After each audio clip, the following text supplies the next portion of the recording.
এটা বাঘ সেইটোক ভাত খুৱাব লাগে, দুটা মূৰা চৰাই, দুটা হৰিণ, সেইসোপাক মায়ে নোৱাৰে।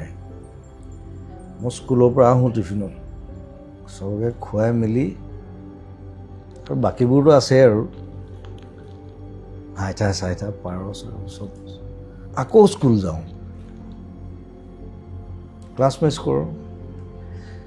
এতিয়া মই ভাল গান গাওঁ, বজাওঁ ভাল, সেইকাৰণে মোক মানে মাফ কৰি দিয়ে। আৰু ছাৰহঁতক ক'লোঁ আৰু বোলো মোৰ আৰু সাংগু পাংগু ধেৰ আছে, তাহাঁতক চাব লাগিব। 2 বছৰ ৰাখিছোঁ মই বাঘ এটা, এই গছৰ কাণত লৈ ঘূৰি ফুৰোঁ। কি লৈ ফুৰা?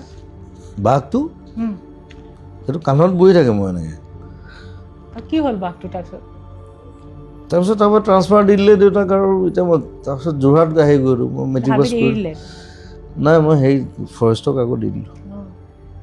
যোৰহাটত মই ক'ত বাঘ ৰাখিম।